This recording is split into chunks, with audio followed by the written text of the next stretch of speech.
There's been some huge changes. I think all over the world, girls in any situation feel they have much more opportunity than they ever had before. In some cases, there are over 50% of university students who are female. So the sky's the limit compared to what we had 30 years ago. But even so, although we know that the pay gap is very small when people start their jobs, as they go up the career pipeline, things start to change. It's not the same as you go up the career pipeline as it is when you start your job.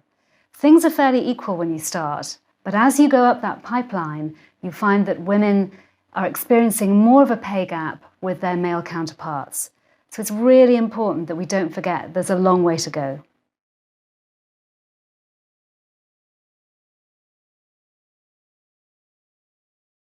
"30 years ago, it might have been usual for a careers officer in a school to suggest that a girl became a nurse and a man became a doctor. Now that's not the case. Now opportunity is open to everybody.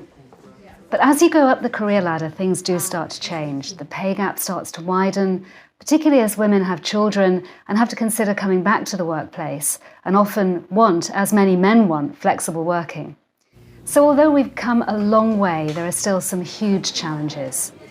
I think it's easier to think about the challenges that everybody faces and then understand what it is within the context of women's employment that makes it difficult for them to get what they want.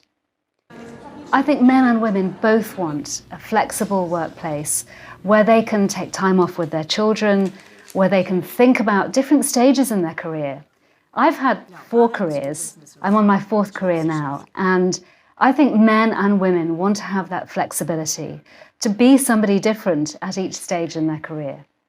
So I think the challenges for women are challenges that everybody faces. The biggest challenge is the pay gap.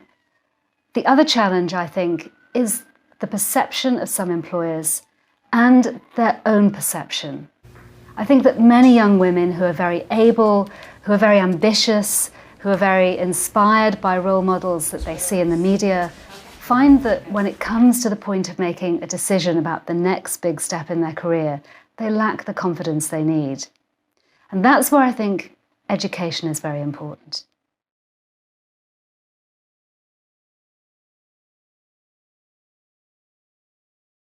I think there are different challenges in different parts of the world. So in some parts of the world, even managing to get to high school for some young girls is a difficulty.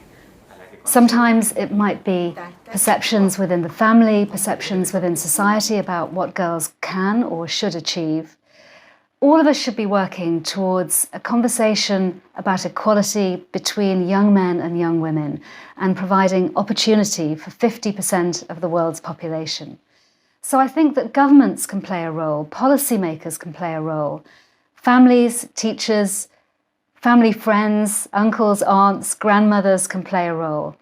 Everybody has a stake in the future of half the world's population. If we start thinking about it like this, then it will be a much easier task.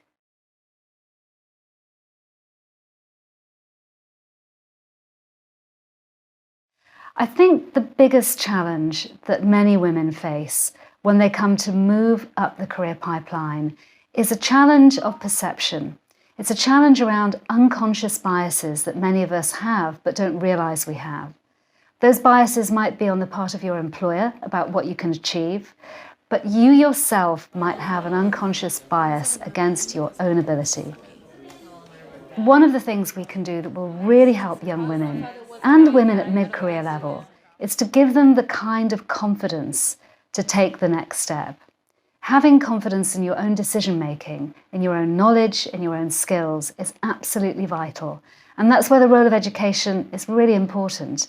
If we can give people the tools to feel that they understand the subjects they're dealing with, that they really know enough to have the confidence to go forward, then we will have put them on the right path.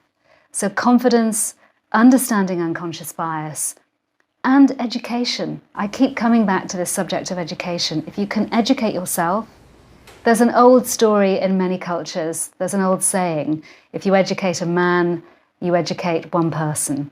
If you educate a woman, you educate the family.